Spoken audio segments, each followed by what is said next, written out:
Hello, folks, and welcome to another episode of the Leadership Growth Podcast. I'm your host, Daniel Stewart, along with my brother, Peter Stewart. And we're going to be chatting about a very important topic today. And it's essentially what to do, or rather what not to do, during your first 90 days. Because this period for any new leader is so critical because you begin to establish yourself as to who you are, expectations, integration with the team, focusing on strategy, getting quick wins. And unfortunately, there are things that can really mess you up during that time. So we want to talk about what you want to avoid and what you want to dive into to be successful in your transition period. But before we go there, Peter, you have a little interesting, insightful activity for us to play. How should we go about doing that as we start? Yeah, I figured, hey, we're going to be talking about leader transitions. So let's talk a little bit about organizational transitions. Specifically, Okay. what were some of the original products or services that well-known companies started off with? I'm a bit of a nerd when it comes to origin stories of businesses. So let's just play a little game. Great. I'll say the company, and Daniel, you try and come up with what was the original product. Okay.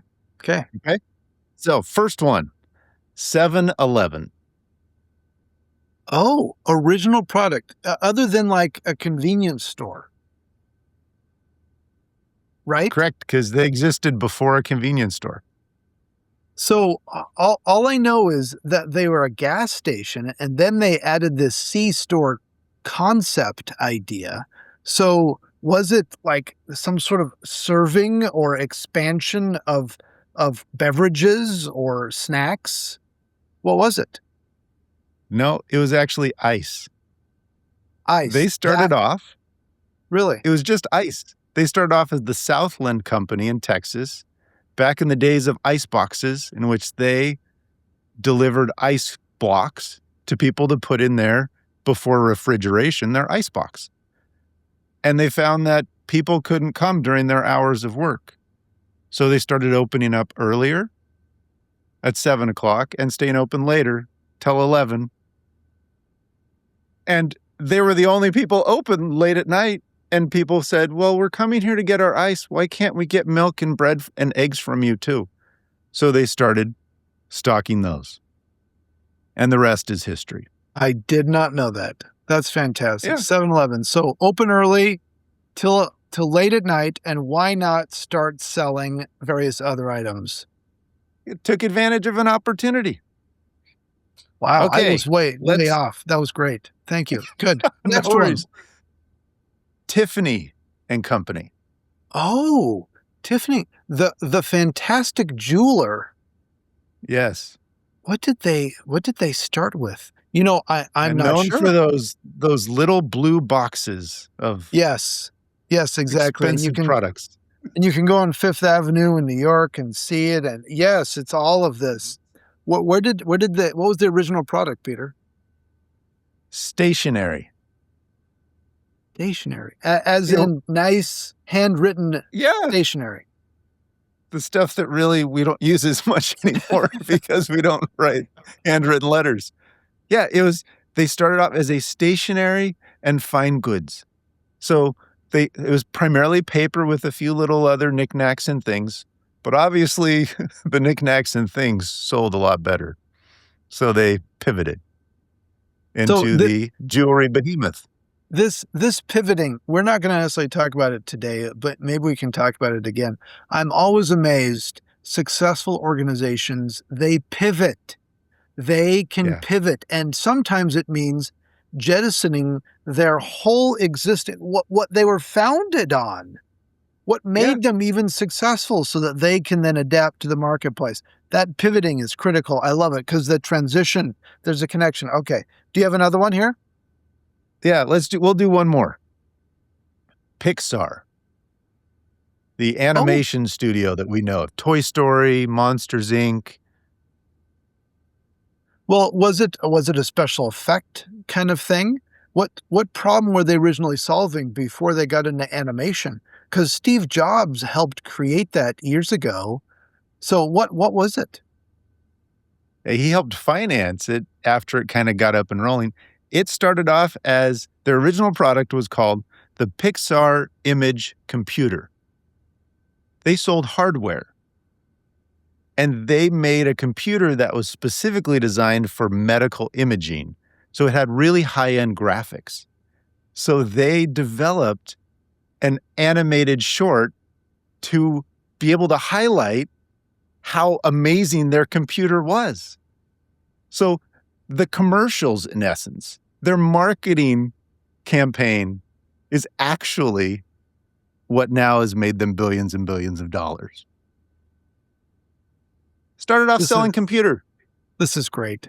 This is great. Yeah. I love it. I love these gigantic pivots. And what they were known for then is not what they're known for now.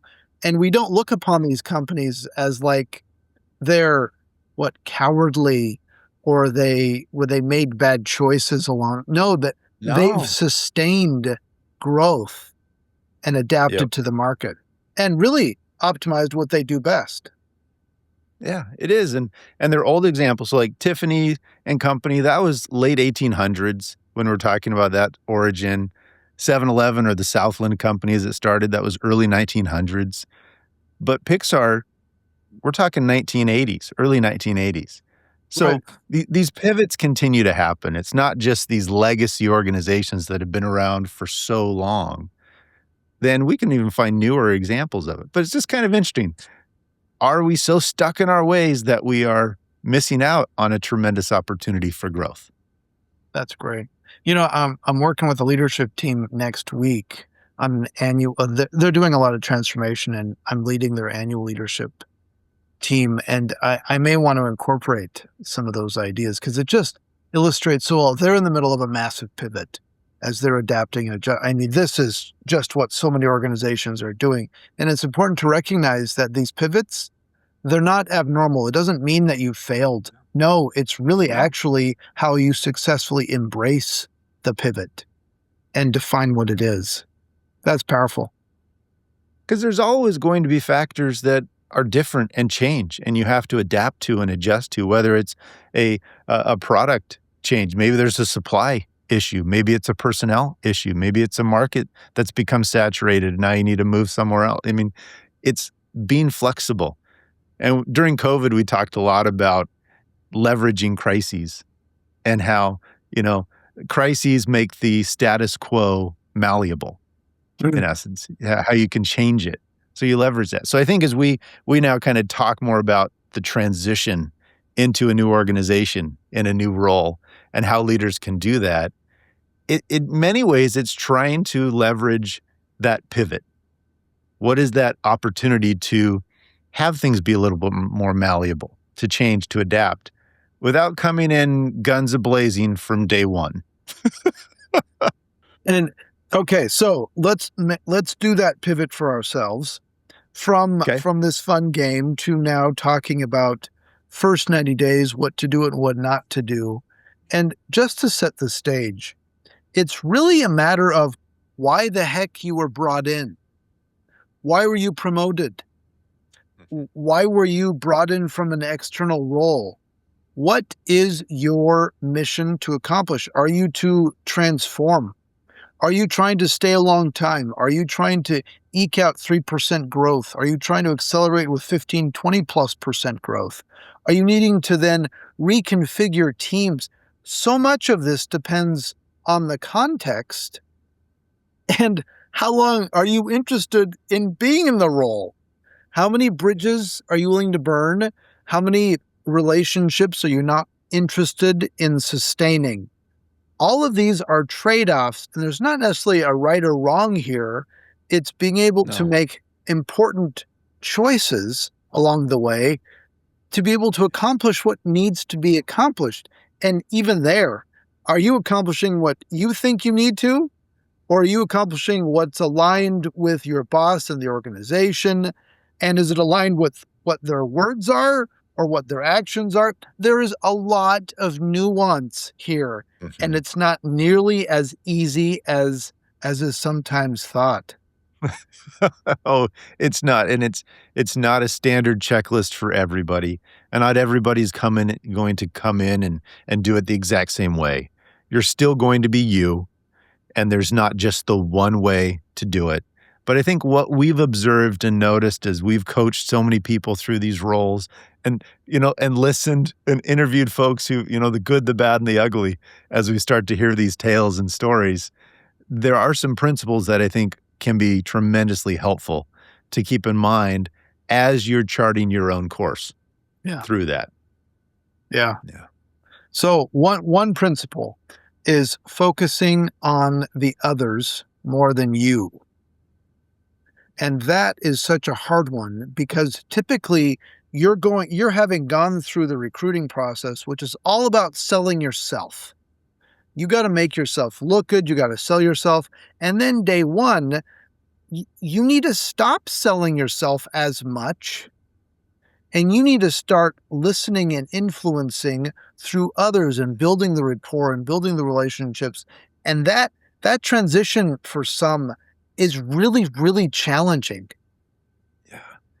And it's a shift from you're the one doing more of the talking to you're doing more of the listening. And I think that's just a powerful tip for individuals in this phase is you're trying to learn so much about what's going on in the organization. You're trying to assess things. You're trying to think about the culture. You're trying to think about the relationships. And in many ways, the back of your mind, you're comparing what you were told before day one during the interviews and other things with the reality of what the existence is and how that might change depending on whether you're talking to your peers on your team, whether you're talking to your direct reports or others throughout the organization.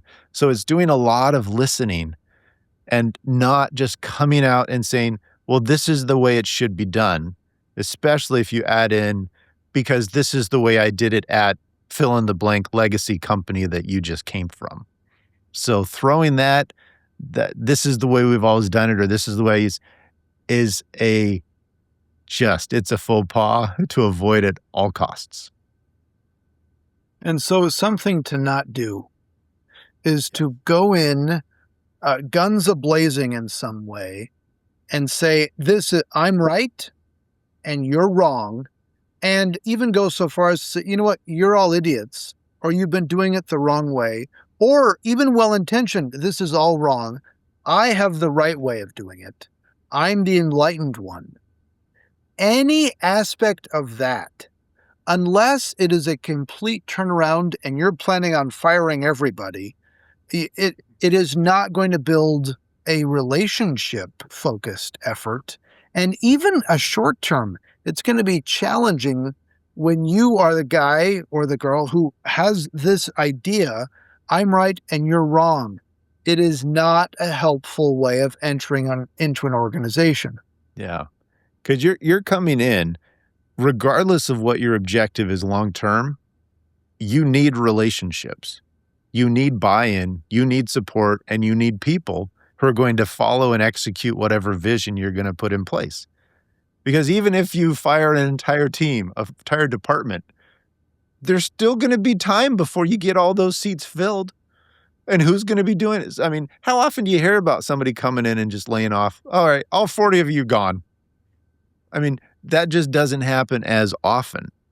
So you need people to believe in what you're doing. And they're not going to believe in somebody who's not even giving them the opportunity to know what's going on, to voice an opinion.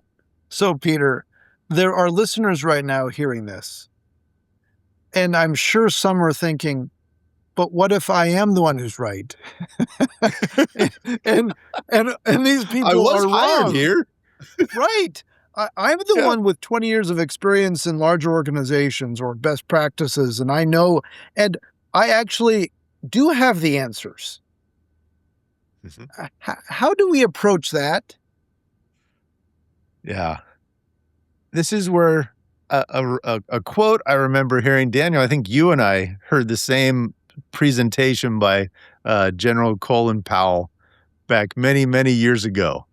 And I remember him saying a quote that he had on his desk. He said, of all manifestations of power, It is restraint that impresses men most.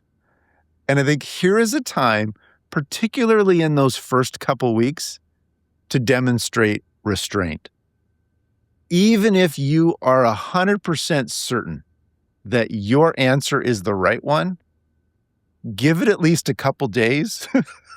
Give it at least time to talk to people, to hear, and to hold your idea as a theory, a hypothesis to be tested.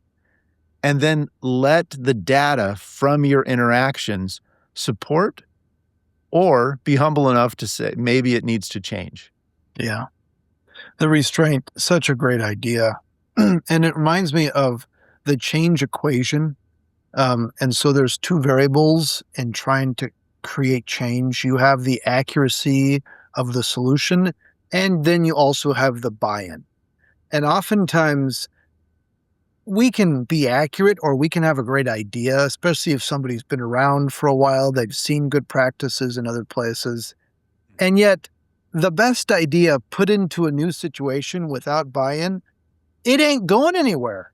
It's not going to get roots. It's not going to, whatever metaphor you want to do, it doesn't get legs. It's not going to move. And so to your point, showing restraint, understanding, and whether you have confidence that the solution you have is going to be, is a good idea, you're going to need to understand the context and the situation, the buy-in, the implications, the unintended consequences. What's the skill? What are the skills that you have to work with? What are the resources? What's the actual timing? All of these things are very different than perhaps what you've done in the past in terms of implementing. And yet we can dismiss and discount this buy-in part of the change equation so much. And so what not to do is to come in and believe that your ideas will be so, not only are they going to be amazingly wonderful, but it's going to be easy or straightforward to implement in some way. No. Yeah. Oh, it's such a good point. So I think we've established that fact that come in, spend that first little bit of time learning more about the organization, using some professional humility about what you think should be going on. And then you're able to prioritize really what those next steps are as you're getting some buy-in. I think a next step we can talk about, which isn't necessarily you have to accomplish the first before you get to this one. This is really more of a simultaneous thing to keep in mind. It's spending that time identifying who are the key decision makers? Who are these relationships that I need to build? Where might have there been some challenges for people who had previously been in my shoes, where there may have been some strained relationships across an organization? Looking at my own team, and other things. So it's really a focus on the relationship side of it. And that relationship side, it takes time. It takes a lot of, not just conversation one time, but multiple times. And oftentimes we recommend doing that relationship mapping activity where on a piece of paper, a whiteboard, you put yourself in the middle, you identify all of the various key people you need to work with, those on your team, your peers, your boss, kind of like as satellites off of you. And then you can strategically focus on each of these people, building a relationship around what is important to them. And one of the things not to do is to treat everybody the same in terms of what they value, what they think is important. Because that is what gets people into trouble when they view their team as thinking and needing the same things as their peers or their boss. And each of those relationships are going to be very different. And you want to understand, and then you go one more step, understanding the strengths that each person does bring and figuring out how that meshes up against the skill sets that you believe are important and what can be done to accomplish this together. And usually around this time, people start saying, yep, I don't think she's going to be a keeper or he's going to be a keeper. But you want to then work toward what can you leverage? How can you then bring out the best in each person? And whether it's in that same role or a different role. So as you're diving in, it's evaluating the people, the resources, and getting to know them as they get to know you. Yeah. And there's so much that comes as a benefit to this new leader as you do that. The institutional knowledge and history and context and other things that you're going to gather as you have these conversations.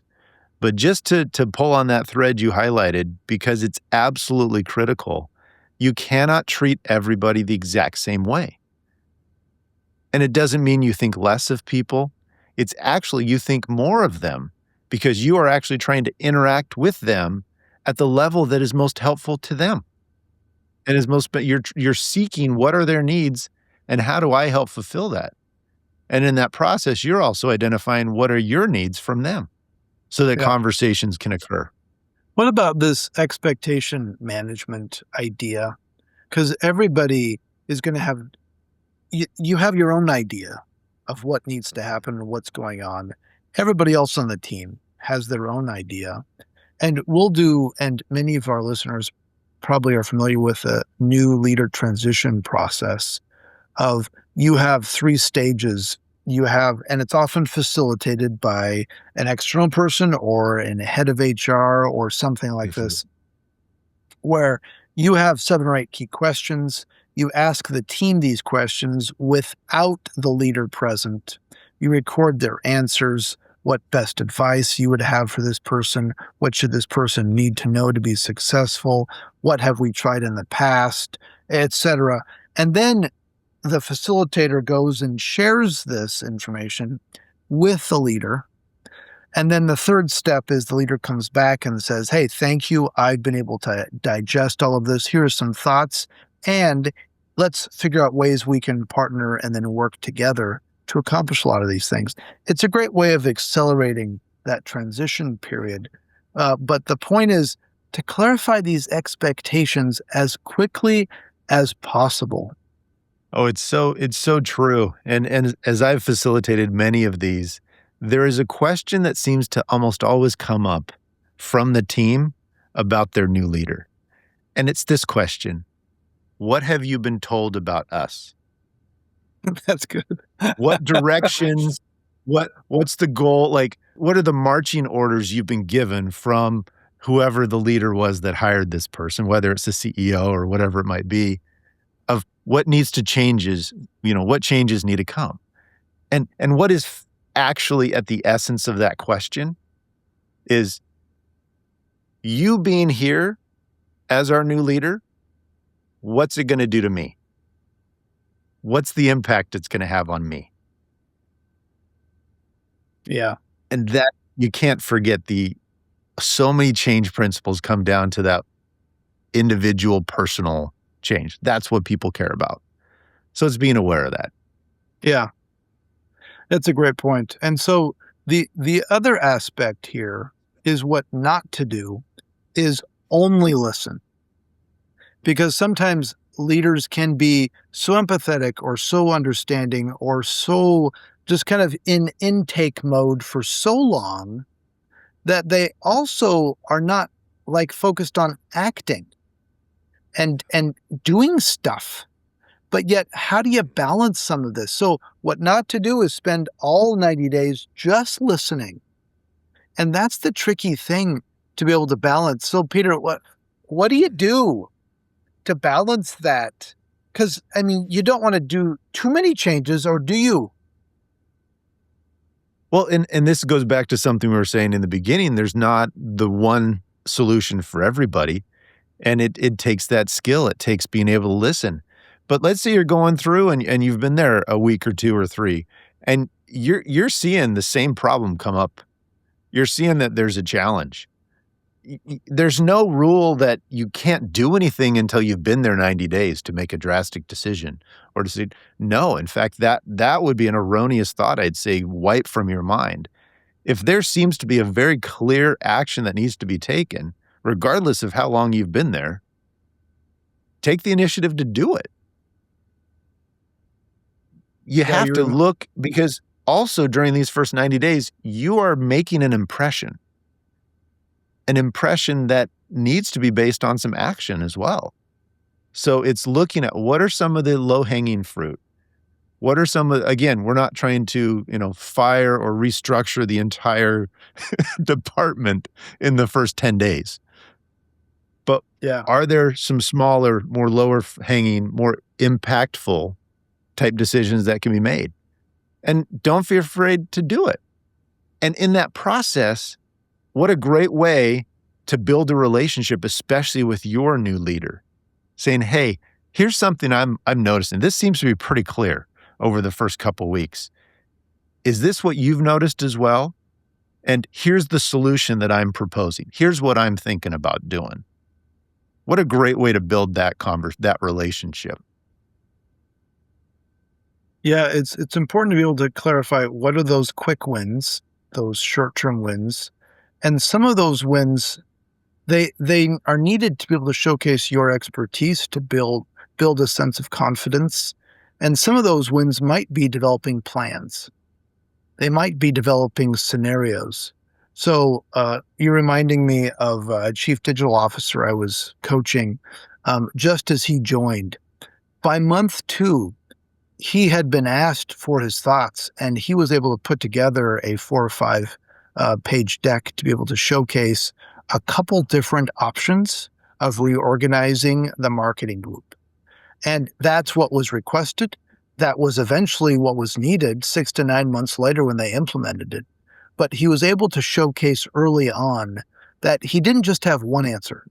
He had several different possible scenarios, and he was open to discussing and talking about it with the CEO early on, which helped showcase he was able to see that vision and then build that quick win with the CEO, that they were able to partner together on it. And then ultimately they were able to bring in the chief HR officer and get it implemented in the coming months. But that's just one example versus coming in and saying, yeah, all of these problems are in marketing, and by day 60 or day 90, we're making changes. These people are gone. And it just didn't make sense for that occasion. Mm-hmm. And that would have been way too strong for that. And he needed to be able to get alignment and partners first. Yeah, it's a great point highlighting that some of the actions needed are actually the identification of plans to consider. It doesn't mean the plan has to be executed by day 45 or day 50 or whatever it might be. So let's as we're talking about this transition, there's, I think, a natural thing that can happen to many leaders as you're trying to build comfort with a new organization, build confidence. And it's the favorite or the hobby interest in your role. Oh, nice. Recognizing that there are I'd say most roles have a broad array of activities, but we might be drawn to one particular area because maybe that's our wheelhouse. Maybe that's what we came up through the ranks doing, or it's just more interesting to us. How do we fight that, tendency to just focus on a portion of our job as opposed to the entire role? Yeah, you reminded me, a COO I was working with, his background had been in sales. And we all know sales is critical for organizations. As he joined a new organization, he naturally focused on sales. And he visited all of the different sales reps throughout the country extensively, going out with them. Great, he got to know them. However, he was also over operations. And the operations side needed a lot more of his attention. He was also over all the call centers. And he needed to spend a lot more time and attention. And so he had to adapt and get out, and noticing how easily he kept gravitating to sales issues because those are the problems he liked to solve, versus focusing on operations or call center or customer service, of which was fully in his purview. But he needed to keep building up his interest and his attention to all of these issues in front of him, and not just the ones that he liked. Oh, it's so needed. And that example we've seen time and time again in various roles and individuals that we've worked with. It's hard to fight that. So it takes that intentionality. Intentional focus on checking our interests, checking where our focus areas are. And it's making sure in many ways, you're keeping that job description, that entire role portfolio open in front of you. So you're checking your actions against that. Yep. As you're going through. The other thing not to do is to then assume your boss, they process information the same way you do. Because one of the most important relationships is developing that rapport with your boss. And if it's remote, and you need to be more intentional and to understand, is your boss a person who likes a pre-read? Or does your boss the kind of person who likes to brainstorm in the moment? Or is your boss the kind of person who expects you to come up with solutions and to then just inform her of them? There's so many different ways of going about it. And for you to make sure that you're open to the different styles of processing information and talking through things. And do they like text? Do they like Teams? Do they like email? What's their go-to? Are they the kind of person who likes to process and think at 10 o'clock or 11 o'clock at night, and then they'll send out lots of messages? Are they expecting a response at 11:05 from you? Or can 7 o'clock or 8 o'clock or 9 o'clock the next morning be totally sufficient? And what does this mean? Is it simply thank you and I'll get back to it? Or there's lots of different patterns of communication and information processing that also needs to be clear. Yes, with your boss, and then of course with your people. Oh, it's so important to do that, and making sure you are not treating them the same way that you had been used to treating your prior boss. And that it takes that stop, that pause to say, wait a minute, I've fallen back into a pattern of interaction, but is this pattern actually what's effective for this new relationship? And that's generalizable to so many different relationships, but there's that intentionality. And I think as we think about intentionality, as you are new, odds are your calendar is not completely filled every second on day one of your role. And in fact, you may find yourself with a little bit more space in your calendar over those first few weeks as you're onboarding, as you're getting all those things. And I'd say take advantage of that open time to document your thoughts, your goals, your observations. I think that's also a way to help keep it from just spilling out of your mouth is if you're recording it somewhere. Even some things of like, wow, I'm noticing this. What a powerful thing to be able to reflect on after you've been there 6, 12, 18 months, 2, 3 years of what were some of your first observations? What were some of the things you hoped you didn't forget? So take a little bit of that time to also just track and document your own process, your own journey, those hypotheses and theories and observations you're developing. It's so helpful. The two other things I was going to mention, then we can wrap up, is the shadow boss idea. And you referenced this, and it's making sure that you are not treating your new boss as if it was your previous boss or your previous boss or your previous boss. Because too often we can have this shadow boss still, and we expect that this person is going to respond like our previous boss did. And they're an entirely new person. So it's helping shift that mindset, that reactions that you're expecting. You want to challenge yourself to say, wait a minute, maybe there's a different reaction, and let me understand what that looks like. And the other thing I'll point out is transitioning to a new job is a fantastic opportunity to rewrite some of your work rhythms, some of your work patterns.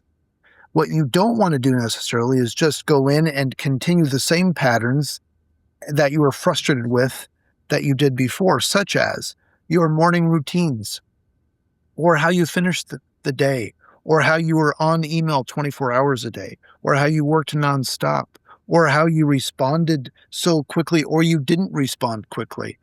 All of these are working styles and patterns that a new job enables you to have a fresh slate, a fresh way of rewriting so that you can show up as your best self. You can adopt practices that maybe you've been wanting to, but for whatever reason haven't been able to, so that you can be more productive and leverage more of your strengths and be more of an empathetic, understanding leader for your team, as well as the rest of your life, and aligning your life more with the values that you have.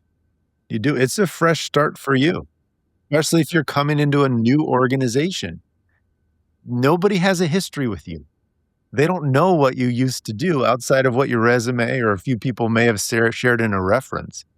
You're able to be a new leader if you'd like.